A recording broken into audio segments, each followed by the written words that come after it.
ကျွန်မဒီနေ့ reading တစ်ခုလုပ်ပေးပါမယ် reading ရဲ့ title ကတင်ကြိုးစားနေတဲ့အရာနဲ့ပတ်သက်ပြီးတော့တင်ကြိုးစားရကြိုးနှက်မှာလားဆိုတဲ့ title နဲ့လုပ်ပေးမှာပါဆိုတော့ပိုင်1ပိုင်2ပိုင်3ဆိုတော့ပိုင်3ခုရှိပါတယ်တင်ကြိုက်နှစ်သက်တဲ့ပိုင်ကိုရွေးလို့ရပါတယ်ဆိုတော့ဒါကတော့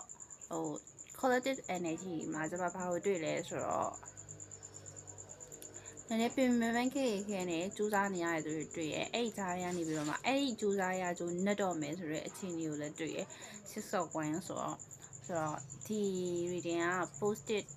ဖြစ်ဖို့များမယ်ပေါ့နော်ဆိုတော့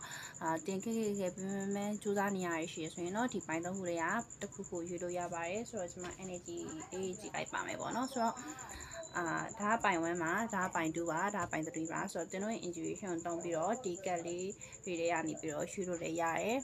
နောက်တစ်ခုကျတော့ကျွန်မကဒီဗီဒီယိုထပ်နီးမှာထားထားတဲ့ပုံသုံးပုံတွေကနေပြီးတော့လည်းရှုလို့ရပါတယ်ဆိုတော့ကျွန်တော်တို့ပိုင်1လေးစီကိုသွားပါမယ်ဆိုတော့ okay ကျွန်မကပိုင်1မှာပိုင်1ရဲ့ကက်တွေကိုမှတ်လည်ခင်မှာပိုင်1ရဲ့ energy ကိုအရင် check မယ်ဒါကိုနောက်ဆုံးမှကျွန်မကြည့်ပါမယ်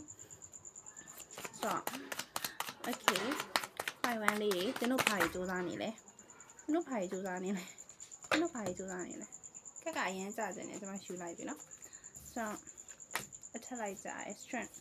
အတင်းပြီးတော့စူးစမ်းနေရတဲ့အပိုင်းတွေတွေ့ရ the devil ဘာလို့လဲကျွန်မအချီကြီးကိုတွေ့ပြန်ပြီ ten of swords ပြီးဆုံးသွားတယ်အချီနဲ့ပတ်သက်ပြီးတော့ပင်မခက်ခဲနေတဲ့သူတွေကိုတွေ့ရနော်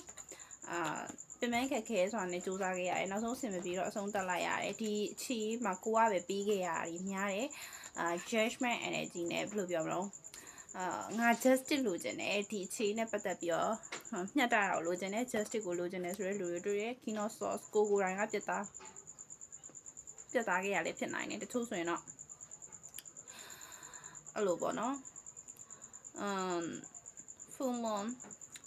ဆိုတော့ဒီမှာခံစားရတဲ့ဟာ retrograde energy တွေ့ရ retrograde ကာလအတွင်းမှာပြည့်စဲသွားတာပြီးတော့တချို့ဆိုရင် separation ဖြစ်သွားတယ် no contact ဖြစ်သွားမျိုးတွေဒါမျိုးတွေကျွန်မဒီမှာတွေ့ရဆိုတော့တင်တို့ကပဲဒီ relationship မှာတင်တို့ကပြီးခဲ့ရအများတယ်တင်တို့ကပဲဖက်တွေ့ခဲ့ရအများတယ်တင်တို့ကပဲ attachment ဖြစ်ပြီးနောက်ဆုံးကျတော့ကိုကအများကြီးနာကျင်ခဲ့တာဒီ relationship မှာလုံးဝကို justice မဖြစ်တဲ့ relationship တစ်ခုကိုအဆုံးသတ်ထားရတဲ့သူတွေတွေ့ရဆိုတော့ဒါဒီ6ရက်6လ6ပတ်အတွင်းမှာဖြစ်နိုင်တယ်ဖြစ်ခဲ့တာဒီပေါ့နော်ဆိုတော့ဒီလောက်ကာလအတွင်းမှာဒါမျိုးကြီးဖြစ်ထားတဲ့သူတွေဆိုတော့ energy ကိုက်မယ်ပေါ့နော်ဆိုတော့တင်တို့အတွက်ဒီအခြေရကြိုးစားရကြိုးနဲ့လားဆိုတဲ့ဟာမျိုးပေါ့နော်ဆိုတော့အဲ့ဒီမှာကျွန်မဒါကအဖြေကကျွန်မမကြည့်သေးခင်ကိုကျွန်မခံစားလိုက်ရတဲ့တင်တို့ကြိုးစားခဲ့ရကြိုးမနဲ့ဘူးဒါပေမဲ့တင်တို့ကတော့အရင် justice ကိုလိုချင်နေရဆိုတော့အဲ့ဒီအတွက်ကျွန်မအဲ့ဒီ relation ကနေပြီးတော့ဒါဒီမှာကျွန်မအခြေကြီးကိုပဲတွေ့ရတခြားသောအလုပ်ကိုင်နေဝေးကြည့်မတွေ့ဘူးကြ၍အလုပ်ကိုင်နေဝေးကြည့်ကြောင်းသိချင်နေဆိုရင်တော့တခြားပိုင်လေးတွေကိုရွေးကြည့်ပါပေါ့နော်ဆိုတော့ဒါဒီမှာတော့ကျွန်မအခြေကြီးကိုတွေ့အခြေကြီးမှာလုံးဝကို justice မဖြစ်တဲ့အခြေကြီးကိုတွေ့ပါတယ်လုံးဝကို justice မဖြစ်တဲ့အခြေကြီးကိုတွေ့ရ so okay ကျွန်တော်လူချင်တဲ့ justice ရလာအရင်ကြည့်လိုက်မယ်နော်ဆိုတော့ကျွန်မလည်း 7 of Wands တော့ကိုကဘာနဲ့ကိုနေလိုက်ပေါ့နော်ဆိုတော့ပြောချင်တာကjustice ဆိုတဲ့အခါမှာကျွန်မလေး healing journey နဲ့ပတ်သက်ပြီးတော့ဒီအပိုင်းပေါ့နော်ကျွန်မ healing လုပ်ပေးရတဲ့အဲ့လို session တွေပေါ့နော်join ရတယ် session 2ခုရှိတယ်ဘာလို့လဲဆိုတော့ကျွန်မknowledge sharing ပေးနေတဲ့ဟာမျိုးပေါ့နော်အဲ့ဒါအကြောင်းမို့လို့အဲ့ဒီမှာကူညီပေးရပေါ့နော်ဆိုတော့ကျွန်တော်လူတွေကိုကူညီပေးတယ်အဲ့ healing session နှစ်ခုမှာကျွန်တော်ကူညီပေးရရှိတယ်ဆိုတော့အဲ့မှာကျွန်တော်ဘာလို့တွေ့ရလဲဆိုတော့ဒီ justice ပေါ့နော်ခါကြမမျှတဘူးဆိုတဲ့အခြေအနေမှာမျှတအောင်လုပ်တယ်ဆိုတာတစ်ဖက်လူစီကနေပြောလာတာမဟုတ်ဘူးတစ်ဖက်ကအခြေအနေစီကနေလာတာမဟုတ်ဘဲနဲ့ကိုယ်တိုင်ကိုယ့်ရဲ့ energy ကိုပြန်ယူလိုက်တာမျိုးကလည်း justice ဖြစ်တာပဲဆိုတာမျိုးတွေ့ရဆိုတော့ဒီမှာလဲရှင်တို့ရှိမှာအဲ့ဒီ energy ကိုတွေ့ရ7 of Wands ဆိုတော့တချို့အရာတွေကို okay တချို့အရာတွေကနာကျင်နေဆိုတာလေဟိုတချို့ကျွန်မတော့သတိရတယ် skin ဆိုတဲ့ချင်အကယ်၍နင်းငါ့ကိုလာထိနေရဆိုတော့နင်းကငါထိခွင့်ပေးထားလို့နင်းငါ့ကိုထိလို့ရနေရပါဆိုတော့ energy မျိုးပြောချင်တာကိုယ်စိတ်ဒုက္ခရအောင်လုပ်တယ်ဆိုတဲ့အရာကလောကမှာရှိတဲ့အရာတိုင်းကကျမတို့စိတ်ဒုက္ခရအောင်လုပ်လို့မရဘူး ကိုခွင့်ပြုလိုက်တဲ့အရာတွေကပဲကိုစိတ်ဒုက္ခရအောင်လုပ်တာဥပမာကိုရဲ့မိသားစုထဲမှာဆိုရင်ကိုမောင်နှမကိုချစ်တယ်ဆိုရင်အဲ့မောင်နှမကိုချစ်တဲ့အတွက်ကြောင့်မလို့ तू ကတခုခုပြောလိုက်တဲ့အခါမှာပဲဘာလို့ဆိုတော့ကိုဝမ်းနေတော့ပြောချင်တာကိုလှုပ်ခွင့်ပြုထားတာသူတို့ကထိချင်နိုင်လားထိလို့ရနေမှာမဟုတ်ဘူးအကယ်၍အဲ့ boundaries ကိုတေချာချမှတ်နိုင်နေဆိုရင်ကိုနာကျင်တော့မှာမဟုတ်ဘူးဆိုတာမျိုးတွေ့ရတော့ကိုကဘာနဲ့ကိုနေလိုက်အဲ့ဒါဆိုရင်တော့ဒါဟာ justice ဖြစ်တယ်ဆိုရင် energy ကိုတွေ့ပါတယ်ဆိုတော့ okay ကျွန်တော်နည်းနည်းလောက်ဆက်ကြည့်မယ်နော် okay 9 of pentacles လှလီနေရှင်တို့ကို justice မဖြစ်အောင်လို့ရှင်တို့ကို justice မပေးခဲ့လို့ကတော့အဲ့လိုမျိုးသိရမလားဒဏ်ရာကြီးပလပွားနဲ့သူတို့ရက်ဆောင်နေသူပြန်ဖြစ်သွားလိမ့်မယ်အဲ့လိုပုံစံမျိုးနဲ့ justice ဖြစ်သွားလိမ့်မယ်ဆိုတဲ့ဟာမျိုးကိုတွေ့ရဆိုတော့ဒီမှာကတော့ပြောချင်တာသူတို့ကကိုပိုကောင်းအောင်နေလေ justice ကိုရလေဆိုတဲ့ဟာမျိုးညှက်တမှုရလေဆိုတဲ့ဟာမျိုးတွေ့ရဆိုတော့ okay နောက်ဆုံးဒါကတော့တင်းတို့ရဲ့ energy ကို check လုပ်နေတင်းတို့စူးစမ်းခဲ့ရအရာပါလေပြီးဆိုရင်အဲ့ရနဲ့ပတ်သက်ပြီးတော့တင်းတို့စတိချန်လောက်မဲ့ဟာကိုကျွန်မဒီမှာကြည့်ပေးလိုက်တယ်เนาะဆိုတော့ okay ဒီမှာတင်းတို့ကဒီ connection ပေါ့เนาะဒါကတော့ relationship ကိုတွေ့ရဆိုတော့ဒီ relationship မှာစူးစမ်းခဲ့ရဂျိုးနက်လားဆိုတော့ okay ကြည့်လိုက်မယ်เนาะ sex of sex စူးစမ်းကြုံနေဘူးသိလားစူးစမ်းကြုံနေဘူးဒါပေမဲ့ဘွားမှာကျွန်တော်ပြောပါတော့ဒီ energy ထွက်လာတယ်ကျွန်မဒီကက်ကိုမကြည့်ရသေးရင်ပြောတယ်ဒီအခြေအနေတွေကစူးစမ်းကြုံနေတဲ့အခြေအနေမျိုးတော့ကျွန်မမတွေ့ဘူးဒါပေမဲ့လို့ပြောချင်တာ lesson learn မယ် lesson learn လောက်တာတချို့ຢာတွေကသင်ခန်းစာရလိုက်တယ်ဆိုတာပဲရသွားတာပဲဟိုကလေ thank you next ဆိုတဲ့ချင်းလေးအဲ့ဒီချင်းလားဆိုလည်းပဲသူကတယောက်ကရီစားထားတယ်ဆိုတယောက်ကစိတ်ရှည်တအောင်တင်ပြီးတယောက်ကblue boundaries ထားမယ်ဆိုတော့တင်ပြီးတယောက်ကတယောက်ချင်းစီတင်ပြီးတော့ကျွန်မတူကျမတို့က life lesson တွေရတယ်ဆိုတော့ပြောချင်တာဒါတွေကကိုရခဲ့တဲ့အရာတွေလို့ပဲမှတ်ပါအဲ့ဒါဆိုရင်တော့ပြောချင်တာ relationship တစ်ခုကိုတွေ့ကြုံဖြတ်တန်းနေဆိုတဲ့အခါမှာကျမလေးအဲ့လိုမျိုး play လုပ်တဲ့လူတွေကျမကအဓိကစတင်ရတာကိုစတင်တဲ့အခါမှာတစ်ခါကျရင် moral ပေါ့နော် moral ကိုတင်ပေးရတယ်စိတ်ဓာတ်ကိုတင်ပေးရတယ်ဆိုတဲ့အခါရှိတယ်အဲ့ဒီအခါကျရင်play တာမလုပ်နဲ့ဘာလို့လဲဆိုတော့ play ရဆိုတဲ့အရာကားကိုပဲဘာမှမရဘူးဆိုတဲ့ဟာမျိုး play လိုက်တယ်လူတယောက်ကို play လိုက်တယ်ဆိုရင် playing လုပ်တယ်ဆိုရင်တကယ်ဘာမှမရဘူးတကယ်လို့မှ serious သွားလို့ serious relationship ကိုသွားလို့ကိုက serious ထားလို့ကိုကဒုက္ခကြီးခံလိုက်ရတယ်ဝယ်နေရတယ်အဆင်မပြေဖြစ်တယ်ဆိုရင်တော့မှာပဲကိုကဒီအတွက်တိချအလေးနဲ့ထားရတဲ့အတွက်တင်ယူလိုက်ရတဲ့တင်ငန်းစာတစ်ခုခုရတယ်ဆိုတဲ့ဟာမျိုးကိုကျွန်တော်တင်ပေးလေးရှိရပြောလို့ရှိရအဲ့ဒါကတော့ကျွန်မရဲ့တင်နန်းသားကြီးကိုကျွန်မပြောလို့ရှိရစကားပေါ့နော်ဆိုတော့ sorry ကျွန်မမှာခွေးလေးဟောင်းနေ so အဲ့တော့တင်တို့ကဒီ connection မှာတင်တို့တကယ် try လုပ်ခဲ့ကျွန်မဒီမှာတွေ့ရနော် six of pentacles လည်းတွေ့ရstrength ကိုလည်းတွေ့ရဆိုတော့တင်တို့တကယ်ကြိုးစားခဲ့ဒီ connection မှာဆိုတော့ okay ဒီ connection မှာတင်တို့ကအားထုတ်တယ် relationship ဆိုတာတစ်ဖက်ကအားထုတ်လို့မရဘူးတစ်ဖက်ကအားမထုတ်ဘူးအဲ့တော့ကြတော့အဆင်မပြေဖြစ်တယ်ဒါမျိုးကြီးဖြစ်တယ်ဒါပေမဲ့တင်တို့ကတင်ယူလိုက်ရတဲ့အရာရှိရပြီးတော့တင်တို့ healing လုပ်တယ် okay လူတစ်ယောက်ကငါတို့အဲ့လိုမျိုးလုပ်သွားလို့အခြေအနေတစ်ခုကြောင့်ဒီလိုဖြစ်သွားတဲ့အခါမှာငါတို့ဘယ်လို healing လုပ်မလဲဆိုတော့ငါဘယ်လို healing လုပ်ရမလဲဆိုတဲ့ lesson ကိုတင်ရလိုက်တယ်အဲ့ဒါကိုပဲတင်တို့အတွက်ကြိုးစားရကြုံနဲ့သွားရဲဆိုပြီးတော့ယူစေခြင်းနဲ့ဒီလိုနှစ်ယောက်ပေါင်းပြီးသွားခဲ့ရ relationship မှာတော့ကျူးစာကြုံနဲ့ခဲ့ဦးဆိုတဲ့ဟာမျိုးတွေ့ရဆိုတော့ဘာမှဖြစ်ပါနဲ့ဆိုတော့ power ကဒီလိုကျူးစာကျမကလေရှင်တို့ကိုဒီမှာပြောတဲ့အခါမှာကျမရဲ့ radio လာနားထောင်နေလို့ကျမရဲ့ quality တည်မို့လို့ဆိုပြီးတော့ကျမတခုတည်းနဲ့ပြောတာတော့မဟုတ်ဘူးဘောမှာကျမဒီလိုကျူးစာရဲ့သူတွေကိုအရင်သဘောကျတဲ့ထဲမှာပါတယ်ကျမကိုယ်တိုင်ကလည်းအဲ့လိုကျူးစာရဲ့ထဲမှာပါတယ်ဘယ်လိုပြောမလဲအတီးပွင့်ဘယ်လိုထွက်လာလဲဆိုတာအရင်မကြည့်ဘူးတကယ်ကကျမတို့ဘယ်လောက်ကြိုးစားခဲ့လဲဆိုတာပိုအရေးကြီးရဆိုတဲ့ဟာမျိုးအဲ့လိုတွေးရဲ့ကျမရဲ့ thinking အဲ့လိုတွေးရဲ့အထက်မှာပါတယ်ဆိုတော့ကြတော့ကိုဘယ်လိုကြိုးစားခဲ့လဲဆိုတာကိုကိုယ်တိုင်သိရအဲ့ဒါဆိုရင်ရသွားပြီပြီးဆိုရင်ကြိုးစားခဲ့တဲ့အခါမှာကြိုးစားရပြီဆိုခဲ့တဲ့အတိုင်းကိုထုတ်ခဲ့တဲ့ effort တွေကိုသွားခဲ့တဲ့လမ်းကြောင်းကြီးတစ်ခုတော့ထားပါတော့ကျွန်တော်အလုပ်တစ်ခုရေးလုပ်တယ်ဆိုရင်တကယ်အလုပ်လုပ်ထားတဲ့သူကအစီရင်ခံစာရေးရင်လွယ်လေးတွေနော်ဆိုတော့အဲ့လိုမျိုးပဲကိုလုပ်ခဲ့တဲ့အလုပ်တိုင်းတော့အစီရင်ခံစာပြန်ရေးလို့ရနေပြီ reflection ဖြစ်နေတဲ့သူတွေဒီဘယ်တော့မှအရှုံးမရှိဘူးအဲ့ဒါကိုကျမကရှင်တို့ဒါကတော့ကိုဒီလိုကြိုးစားခဲ့တဲ့သူတွေအဲ့မှာသူတို့ရဲ့ motivation နဲ့သူတို့ရှိရကျမက motivation ပေးနေကြမလို့ဘူးเนาะဆိုတော့ရှင်တို့မှလည်းအဲ့လိုမျိုးကြံ့ကြံ့ခံနိုင်တဲ့ inner strength တွေရှိပြီးသားလို့လည်းကျမယုံကြည်ပါတယ်ဆိုတော့ဒါကတော့ကျမရဲ့ perspective ကိုပြောတာပါဆိုတော့ကျေးဇူးပါပိုင်ဝန်းလေးတွေမှာကျမတို့ relationship ကိုတွေ့ပါတယ်ဆိုတော့ကျမတို့နောက်ထပ် reading တွေမှာပြန်ဆောင်ကြမယ် fighting เนาะ hello ပိုင်တူရေးထားရဲ့ပိုင်တူလေးမင်္ဂလာပါရှင် ဆိုတော့ okay ပိုင်းတူးလေးပေါ်မှာဘာကြီးစူးစမ်းခဲ့လဲဆိုတော့ကျွန်မကြည့်မယ်ဆိုတော့တင်းတို့စူးစမ်းကြိုးနှစ်မှာလားမနှစ်ဘူးလားဆိုတာလည်းကြည့်မယ်ဆိုတော့ okay တင်းတို့ဘာကြီးစူးစမ်းနေလဲတင်းတို့ဘာကြီးစူးစမ်းနေလဲ wow facial wins Asos sauce 7 of sauce တချို့ຢာရင်းနဲ့ပတ်သက်ပြီးတော့ကိုရတာတွေကိုအများကြီးမပြောပြချင်ကိုရဲ့အောင်မြင်မှုတွေကိုဝတ်ထားမျိုးကြီးတွေ့ရယ်ဆိုတော့ facial wins ကိုကတခုခုစလုပ်ချင်နေတဲ့ဟာမျိုးတွေ့ရယ် okay ဒါမျိုးတွေလုပ်ချင်နေတာမျိုးနော်တွေ့ရယ် okay နည်းနည်းဆက်ကြည့်မယ်ကျွန်တော်ဘာကြီးစူးစမ်းနေလဲကျွန်တော်ပြောပြ Asos sauce တွေကိုကျွန်မသိမသိဘူးနော် Asos sauce ကို clarify လုပ်လိုက်မယ်ဟိုကိုရွေးချက်ကိုစူးစမ်းနေတာ night of wins ဒီမှာ night of wins နဲ့ nine of pentacles တရားရောက်ကိုဖွင့်ပြဝေကြိုးစားနေရလားတချို့ကလည်းrelationship တွေကနေနားယူပြီးကို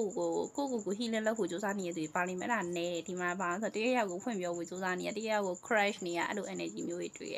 နောက်တစ်ခုကကြာဒါတစ်ခုတည်းနဲ့မဟုတ်ဘူးသူတို့ကကြိုးစားရများတယ်တို့ပိုင်တူလေးကြိုးစားရများတယ်နော်ဆိုတော့ okay တို့ပိုင်တူလေးကြိုးစားရများပါတယ် seven of swords เนาะတချို့အောင်မြင်မှုတွေတချို့ကကြတော့ကိုယ့်ရဲ့အောင်မြင်မှုတွေကိုဖတ်ထားဖို့ကြိုးစားတယ်သူများကိုပြောမပြကြဘူးသူများကိုရှင်းမပြကြဘူးပြောမပြကြဘူး facial wins တချို့ကအလုပ်ငန်းတက်တွေပါရေးစားဖို့ကြိုးစားနေရမျိုးရှိရဆို okay ဒါဒီမှာသင်ကဒီမှာကျွန်မခံစားရတဲ့ဟာလေးတစ်ခုရှိရ the magician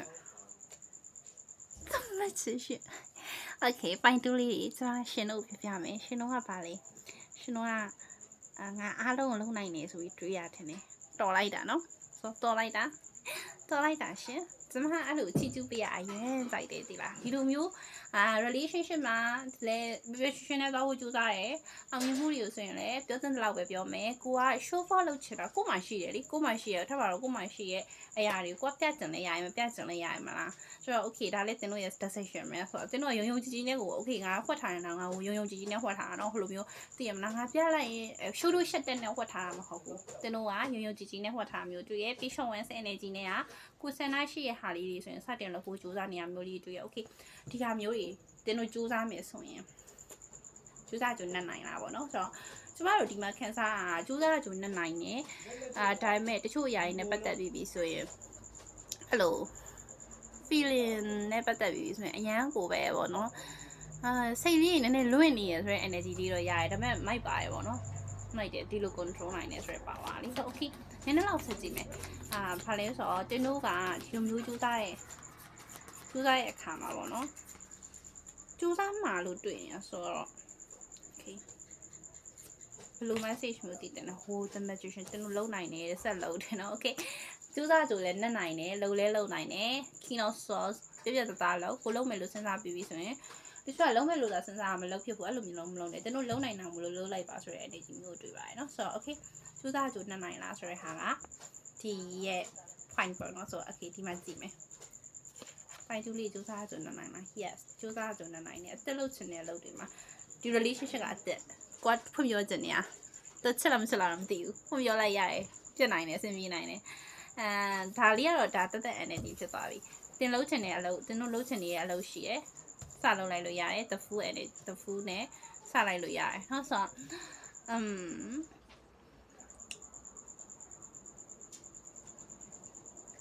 တရရောက်ကကိုယ်မလုံးစီခြင်းတဲ့သူဒီမှာဒီကောင်လေးကဒီလူလေးကိုဆွဲထားတွေ့လား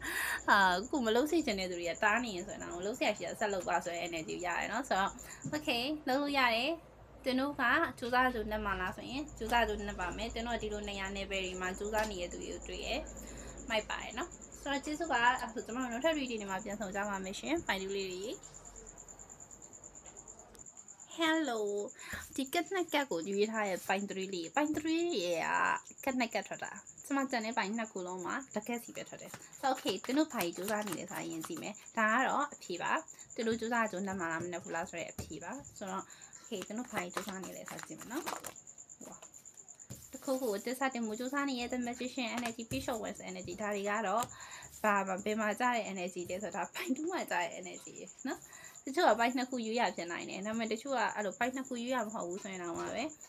စူးစမ်းကြုံနဲ့နိုင်လားဆိုတဲ့အခါမှာကျွန်တော်ဘိုင်လုံနေလဲဆိုတဲ့အခါမှာ facial wins ကိုလိုချင်တဲ့ကိုလုပ်ချင်တာပဲလုပ်နေတာကိုမလုပ်ချင်တာကြီးဆိုမလုပ်ဘူး ပိုင်း3ရဲ့နည်းနည်းရှင်းလဲတိတ်ပြီးတော့စကားအများကြီးပြောစရာမလိုဘူးပတ်သက်တီပါလေတိတ်တွက်တဲ့သူတွေထဲမှာမပါဘူးထင်တယ် The Magician ကစိတ်ဆန္ဒရှိတာကိုကြိုက်တာပဲကိုလုပ်တာကိုမကြိုက်တာကိုမလုပ်ဘူးကိုကြိုက်တာအားလုံးကလည်းလုံနိုင်မယ်လို့ယုံကြည်ချက်ရှိရတဲ့သူတွေဖြစ်နိုင်တယ်ပြီးရှောင်းဝန်စလုပ်ချင်တဲ့အရာမျိုးတွေရှိရဆိုတဲ့ဟာမျိုးတွေ့ရနော်ငွေကြီးနဲ့ပတ်သက်ပြီးတော့အများကြီးတွက်နေရမျိုးတော့မရှိဘူးနော်ညံလဲကောင်းတယ်မျိုးသမီးဒီထဲမှာမျိုးသမီးပါတယ်ဆိုရင်ပို့ပြီးတော့အဲ့ဒီကိစ္စ resonate ဖြစ်လိမ့်မယ်မျိုးသားတွေကိုညံမကောင်းလို့ပြောတာမဟုတ်နော်ဒီမှာကျွန်မအဲ့ဒီခံစားချက်မျိုးရလို့ပြောလိုက်တာ Queen of Swords ကအရင်ညံကောင်းတယ်ပြီးတော့အဲ့ပုံမှန်ဆိုရင် Queen of Swords ကျွန်မအဲ့လိုမျိုးသမီး energy လို့မဖတ်ဘူးเนาะဒါပေမဲ့ပုံမှန်ဒီမှာခံစားနေရအမျိုးသမီးတွေမှာခက်ထက်တအားကိုပဲတော်တဲ့အမျိုးသမီးတွေတွေ့ရဒီထဲမှာ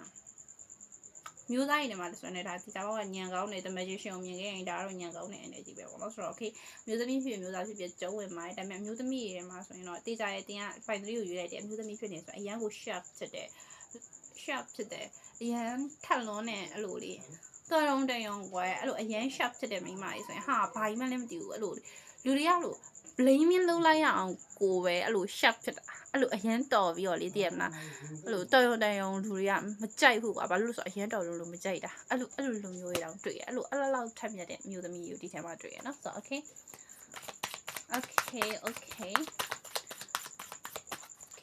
fine 3 Two of Pentacles အလုံးနှစ်ခုလုံးကိုစူးစမ်းနေတဲ့သူတွေလည်းဖြစ်နိုင်တယ်ဆိုတော့ okay တင်းတို့တွေကအလုံးနှစ်ခုလုံးကိုစူးစမ်းရဲအလုံးမှာ plan လုပ်တယ်ဆိုတော့ဒီလူတွေကတော့ဒီကြတော့ relationship တွေဘာကြီးမလုံးဝမပါဘူး planning လုပ်နေရအလုံးနဲ့ပတ်သက်ပြီးတော့စူးစမ်းတယ်ငွေကြီးဆိုတော့ကိုကြိုက်တာကိုလုပ်နေတာကိုကြိုက်တဲ့အလုပ်ကိုင်းကိုလုပ်နေတာဆိုတော့ဒါမျိုးကြီးစူးစမ်းနေတဲ့သူတွေကိုဒီမှာတွေ့ပါတယ် okay တင်းတို့တွေစူးစမ်းသူနဲ့မှာလားစားကြနေမှာလားမကြည့်ရင်တစ်ချက်ကြည့်လိုက်မယ်တင်းတို့ကြီးဂျာနဲ့ပတ်သက်ပြီးတော့တည်တဲ့ message ကပါလေပေါ့နော်So Queen of Cups တချို့ຢာတွေမှာလှုပ်တဲ့အခါကိုယ့်ရဲ့အုံနှောက်ကို brain ကိုသုံးတာကောင်းတယ်ဒါပေမဲ့နောက်တစ်ခုက empathy ဆိုတဲ့ကိုကျင်းစာမှုတွေပြီးစာနာမှုတွေနားလည်မှုတွေနှလုံးသားပေါ့နော်အဲ့တော့တစ်ခါလီမှာအဲ့လိုအုံနှောက်ကိုပဲသုံးတာမဟုတ်ဘဲနဲ့နှလုံးသားကိုပဲလည်းသုံးပြီးတော့ဒီကိုသဘောကျနေတဲ့အလုပ်တွေကိုလုံးနေကြအလုပ်တွေကိုဖြင့်တင်ပေးဖို့အတွက်လည်းပြောတယ်တချို့ပိုင်းမှာကိုကပို့ပြီးတော့ empathy ဖြစ်ရမှာမျိုးတွေကိုပို့ပြီးတော့ဂရုဏာထားရမယ့်အရာမျိုးတွေလည်းရှိနိုင်တယ်ပေါ့နော်ဆိုတော့okay ဒီ message ကိုကြားတယ်ပြီးတော့ကြာတော့နောက်တစ်ခါကျလူတွေကိုပေးကမ်းရရောရဲ့အပိုင်းနေပေးကမ်းရရောရဲ့ဟာမျိုးတွေလည်းဖြစ်နိုင်တယ်နော်ဒီမှာပြန်ပြီးတော့ sharing လုပ်ပြရဆိုတော့ကလေးဘာတွေကိုအဲ့လိုမှုန်းနေပါကြွေးရမျိုးလုပ်လို့ရတယ်ဆိုတော့ဒီကိုလုပ်တဲ့အလုပ်တွေပို့ပြီးတော့အဆင်ပြေစေဖို့လုပ်ဖို့လိုတယ်ပေါ့နော်ကျမကဒီလိုပြောနေကျမဒီမှာခံစားနေရပိုင်3တွေကမလို့ဆိုတော့ကျမပြောနေဟာဟင်အဲ့ဒါကြီးမလို့ပါဘူးကျွန်တော်တို့အဲ့ဒါကြီးအယုံကြည်မရှိဘူးဆိုတဲ့လူတွေပါမလားမသိဘူးကျမတို့ခံစားနေရတယ်နော် okay ပါတယ်ဆိုရင်တော့ဒါသူများကိုကျွေးမွေးရသူများကိုပေးကမ်းနေဆိုတာကောင်းတဲ့အလုပ်ဖြစ်တယ်ပေါ့နော်ကုသိုလ်တရားဖြစ်တယ်နော်အဲ့တော့ကြတော့ပြီးပါပေါ့နော်ဆိုတော့ကေဗီကြုံကြိုက်တဲ့ခါကျရင်တော့လုပ်ပေးပေါ့နော်ဆိုတော့ okay ကျွန်တော်စင်ပြမှာလားအားကြည့်ပေးမယ်ကျွန်တော်စူးစမ်းကြနေမှာလား yes စူးစမ်းပါ Queen of Wands ဒီမှာကြည့် Queen of Wands ကြည့်ပါအောင်စူးစမ်းကြနေလိမ့်မယ်ပြီးတော့တင်းတို့ support ပေးရလူတွေရှိရဲတင်းတို့ဘက်ကနေမမရက်တီပေးရသူတွေရှိရဲ supporting လုပ်ပေးရသူရှိရဲကောင်းနေပေါ့နော်ဆိုတော့အရင်ပဲစူးစမ်းပါစူးစမ်းဆိုနဲ့မယ်ဒီထက်ပိုပြီးကျမလေးပြောစရာမရှိတော့ဘူးဒီအကက်ကလေကျမဘာပြောမနေပဲနဲ့ဒီမှာဒီနှစ်ခုပေါင်းဆက်ခြင်းစီပြီးရှင်းလင်းနေတဲ့အဖြစ်တစ်ခုဖြစ်တယ်ပေါ့နော်ကျမကယ်လေးကိုပဲထိုးပြလိုက်အောင်ပဲကျန်တော့ရယ်ဆိုတော့ Ace of Pentacles နဲ့ Queen of Wands နဲ့ဒီကနေပြီးတော့ငွေကြီးအကျိုးမြတ်လဲဖြစ်လာလိမ့်မယ်အခုဖြစ်မလာသေးဘူးဆိုရင်တောင်မှပဲဖြစ်လာလိမ့်မယ်ဒီလား Queen of Wands လူကျင်တာဆက်လို့အောင်မြင်လိမ့်မယ်เนาะဆိုတော့ဒီစကားပဲကျမဒီထက်ပို့ပြီးတော့ဒီအဖြစ်ဒီရှင်းလင်းနေရတော့ကျမဒီထက်ပို့ပြီးပြောစရာမရှိတော့ပါဘူးဆိုတော့ကျေးဇူးတင်ပါတယ်ဖိုင်သပီးလေးတွေ okay ကိုလုံးချင်တာတွေလုပ်တဲ့ပိုင်း3လေးတွေကိုလုံးချင်တာတွေတကယ်ဖြစ်ပါစေရထင်ပါစေလို့လည်းကျွန်မဆန္ဒပြုပေးပါတယ်เนาะရှင်တို့ကံလည်းကောင်းပြီးသားရှင်တို့ကိုယ်တိုင်လည်းယုံကြည်ချက်ရှိပြီးသားဆိုတော့ဘာမှမလိုတော့ဘူးပေါ့เนาะဆိုတော့ကျေးဇူးပါကျေးဇူးတင်ပါတယ်နောက်ထပ် reading ဒီမှာပြန်ဆောင်ကြပါမယ်ရှင်